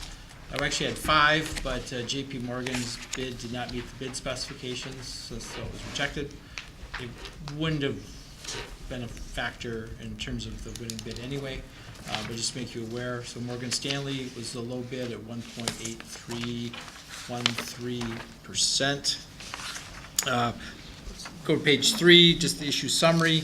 General obligation notes instead of bonds because it's less than 10 years. It's just a 2-year issue, and we'll look at the structure. The total amount was $16.995 million, $7 million of which related to the energy efficiency exemption, and the balance is completing the referendum borrowings. The settlement date, November 8th. This the district will receive the funds. We'll work with the district in terms of the wiring and all of that. The maturities, principal payment April 1, both 18 and 19 will be completed. Non-callable, it's just a 2-year issue, low rates, you're not going to call this issue. Rating AA2, and the rating report is attached. And again, the interest rate to 1.8313%. If you go to the next page, just want to spend a minute. It shows the first portion of the referendum borrowing. Was the 58 plus million. That rate was at 2.9%. Fantastic rate. One thing I do want to highlight, if you go to the, and then we have this issue that slots in those first couple of years, that for 16, 17, and I'm looking at the combined cost column, for 16, 17, you'll see that it was just under 25 million. This is your energy efficiency exemption and your debt payments. With the energy exemption, the 7 million, and completing the referendum financing, you'll see that it drops down to just over 12 million each of the next couple of years. So some of that was done to accommodate, obviously, the operating question, to meet the goal of not having a tax increase, which worked out great. But then you'll look down a couple years where we go from the over 12 million to 4.2 million. Energy exemption is no longer an option. It won't be for a while. Wow. And hopefully I'll be retired before that comes up again. It will be But retired. But as John mentioned earlier, the district will have some opportunities to kind of reevaluate some things. Obviously, defeasance is always an option. I think we've done defeasance every year for the last 5 or 6 or 7 years. I'd have to look back. So it's an option, but I just wanted to highlight that there's another significant drop coming up. The first drop was accommodating the operating question. The second drop is accommodating fill in the blank, I guess. So successful bid. The Moody's report is attached. Obviously, the last time we were here, we talked about the district moving from the AA1 to the AA2, largely because of spending reserves. And as we talked about it the other day when we got the rating, I tell districts, because I work with school districts, you don't want to make every decision based solely on your credit rating. You should be aware of the possible impact when you're making decisions, but it shouldn't drive your decisions, all your decisions. Where districts do get in trouble, though, is when they are spending non-recurring funds, because fund balance is a non-recurring fund. There's a fixed amount for recurring purposes. That's where it becomes a problem. Just my comment, because I know there was a question on the fund balance earlier. So with that, I'll conclude my comments and take any questions if there are any. So is this Moody's rating what we had before we dropped last spring? So we're back up? No, you're still, you were a AA1. There's AA1, and you went to a AA2 for the last one. Okay. So it's unchanged. Unchanged from. What's the highest one? AAA. There's AAA. Oh, then there's AA1. There's AA1, AA2. and then there's AA2, and there's five AAA in the state. There would be 6 if Wauwatosa had any debt, but they don't. They're a client of mine. They haven't had debt for 20 years, but they qualify. They would qualify just because of their fund balance and their tax base and things for most likely be a AAA. And then there's several AA1s. Appleton, probably the nearest, and then you're at the AA2. And John asked the very question: what impact on a given day? It may be no difference in terms of your rate. When the market's very strong on a short-term issue, when the market gets choppier, and on a longer-term issue, a 20-year issue, it's more meaningful. 5 to 10 maybe basis points on the high end. You do benefit that the Green Bay name is well known in the marketplace versus somebody who's not, a district that's in the market, once every 10, 15 years. But that being said, the district has issued debt periodically, but it's been rapid repayment. The defeasances are looked at very positively from a credit rating standpoint. Pre-funding debt payments is, cash in the bank is better than any AAA. So you're well positioned from a debt standpoint. It would take time to get back to the AA1. Would it be nice? Sure. But how does that fit in with the other things you're trying to accomplish, I guess, is what I'd say. Quick question for you. Oh, Rita? No, go ahead. Oh, okay. What is the percentage of fund balance in the AAAs versus what? The majority of them are probably high 20s, above 25%. So it would be quite an effort. But again, even if you were there, I think some of the social economical factors, your household income levels are. Sure. We've never been AAA. No, AA1 is a great, AA2 is a great credit rating. It is. AA1 is achievable, I think, for the district. I just, the AAA, you look at Nicolay, it's Madison, it's Middleton, Cross Plains, it's Elmbrook, would be Wauwatosa. Just things beyond your control, I think, would limit you to the AA1, realistically. How far away are we from going down one notch from AA2? There's probably 25 to 30 metrics that they look at in terms of evaluating. I think that if there would be, what happened a couple years ago with utilizing a significant portion of fund balance would continue, that's a possibility. I think you're very solid, and actually you're trending back with this last year result. If I know the audit isn't finalized, you haven't seen that, but if that's true and the district maintains balanced budgets going forward, or can enhance the fund balance a bit, I don't see any downward pressure at all.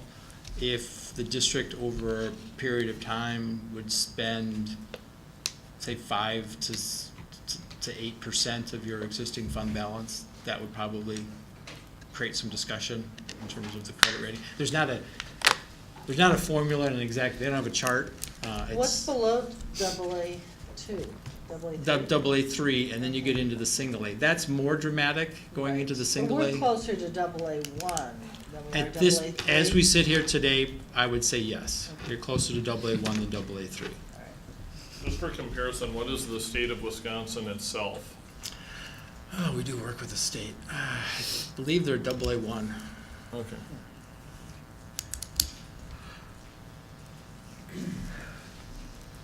Any other questions? And we'll take roll call, Sandy? Aye. McCoy? Wagner? Dorf? Aye. Warren? Aye. Maloney? Aye. Jans? Carried 7-0. Thank Okay, you. sure. I see you. Okay. I move that the table of organization be modified to reflect the change of 1.0 culinary coordinator to 1.0 production manager food service 11 months as presented be approved. Second. Sandy? Maloney? Aye. Warren? Aye. Dorf? Aye. Jans? Becker? Aye. McCoy? Wagner? Aye. Carried 7-0. I move that the transfer of Heidi Gallagher, culinary coordinator, 10 months at the Auxiliary Services Building to production manager food service 11 months as presented be approved. Second. Sandy? McCoy? Wagner? Aye. Becker? Aye. Maloney? Aye. Jans? Warren? Aye. Dorf? Aye. Carried 7-0. Move that the table of organization be modified to reflect the change of a 1.0 food service specialist to a 1.0 assistant director food service as presented be approved. Second. Sandy? Becker? Aye. Jans? Maloney? Aye. Dorf? Aye. Wagner? Aye. Warren? Aye. McCoy? Carried 7-0. I move that the transfer of Amanda Frisk, food service specialist, 12 months at the Auxiliary Services Building to assistant director food service, 12 months as presented be approved. Second. Sandy? Warren? Aye. Becker? Aye. McCoy? Jans? Maloney? Aye. Wagner? Aye. Dorf? Aye. Carried 7-0. Move that the table of organization be modified to reflect the addition of a 1.0 facilities project coordinator, 12 months, and the associated job description as presented be approved. Second. Sandy? Wagner? Aye. Maloney? Aye. Warren? Aye. Dorf? Aye. Jans? McCoy? Becker? Aye. Carried 7-0. I move that the community instructional opportunities and resources policy and rule as 353 as presented be approved. Second. Sandy? McCoy? Dorf? Aye. Becker? Aye. Warren? Aye. Maloney? Aye. Jans? Wagner? Aye. Carried 7-0. I move that the school volunteers policy and background checks rule as presented be approved. Second. Sandy? Jans? Maloney? Aye. Warren? Aye. McCoy? Dorf? Aye. Wagner? Aye. Becker? Aye. Carried 7-0. And I move that the employee use of mobile phones, other mobile data devices, policy and exhibit as presented be approved. Second. Chris? I had a question. As I looked over the forms, I did not see a registration on those forms of the phone number being used that the claim was going to be on, in particular, of an individual's phone. Is that not needed or an oversight?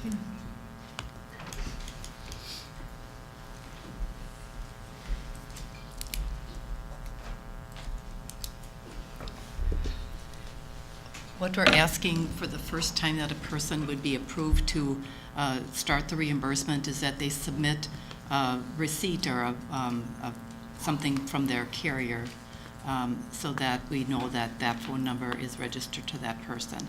And there'll be a one-time, first-time. We'd have it there.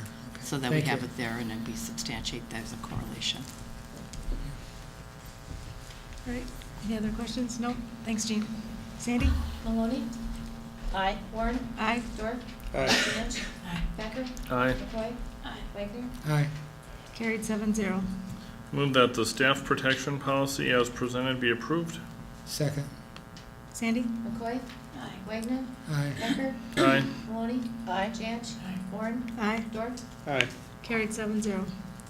I move that the employment references and verification policy as presented be approved. Second. Sandy? Becker? Aye. Canch? Maloney? Dorf? Aye. Wagner? Aye. Warren? Aye. McCoy? Carried 7-0. I move that the employee whistleblower protections policy as presented be approved. Second. Sandy? Warren? Aye. Becker? Aye. McCoy? Canch? Maloney? Wagner? Aye. Dorf? Aye. Carried 7-0. I move that the background checks policy and procedures rule as presented be approved. Second. Sandy? Wagner? Aye. Maloney? Warren? Aye. Dorf? Aye. Canch? McCoy? Becker? Aye. Carried 7-0. And I move that the consent agenda items as presented be approved. Second. Sandy? McCoy? Dorf? Aye. Becker? Aye. Warren? Aye. Maloney? Canch? Wagner? Aye. Carried 7-0. We do have a closed session. I'll read that motion. Closed session has been scheduled for Monday, October 16th, immediately following the adjournment of the regular board meeting pursuant to Wisconsin Statute 19.851E, deliberating or negotiating the purchasing of public properties, the investing in public funds, or conducting other specified public business whenever competitive or bargaining reasons require a closed session, more specifically to wit, potential contracts, and pursuant to Wisconsin Statute 19.851C, considering employment, promotion, compensation, or performance evaluation data of any public employee over which the governmental body has jurisdiction or exercises responsibility, pursuant to Wisconsin Statute 19.851F, considering financial, medical, social, or personal histories or disciplinary data of specific persons, preliminary consideration of specific personnel problems, or the investigation of charges against specific persons, except where paragraph B applies, which, if discussed in public, would be likely to have a substantial adverse effect upon the reputation of any person referred to in such histories or data, or involved in such problems or investigations, to wit, personnel matters. And pursuant to Wisconsin Statute 19.851E, deliberating or negotiating the purchasing of public properties, the investing of public funds, or conducting other specified public business whenever competitive or bargaining reasons require a closed session, more specifically to wit, negotiation of collective bargaining agreements. And pursuant to Wisconsin Statute 19.851C, considering employment, promotion, compensation, or performance evaluation data of any public employee over which the governmental body has jurisdiction or exercises responsibility, to wit, employee compensation. The meeting will begin in open session to consider the appropriate motion for a closed session so provided by law. So moved. Second. Sandy? Aye. Aye. Aye. Aye. Carried 7-0. Oh, yes. I know everybody's leaving. I just wanted to thank the entire school district, the employees, the support staff, and the administrators and fellow school board members. I want to say that the level of expertise that has been shown to me over the last 18 months was amazing, and that I am so honored to have spent 18 months with all of you. I wish I could finish my term. I knew I was going to do this, but I want to thank you all.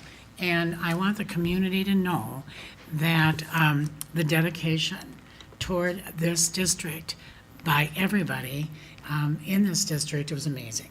And I think that that goes without saying in most parts, but I don't think enough people know. I myself did not know how much it takes to make this district what it is.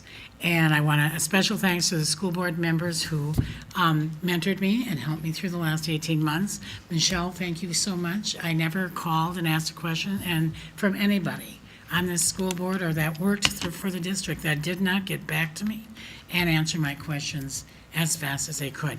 And last but not least is Sandy. Listened and answered every question, every text, every time I called you and said, what about this, what about that? Sandra is right there. So thank you very much, and I will see all of you in my life. I just won't be on the school board, so thank you very much. Sweet.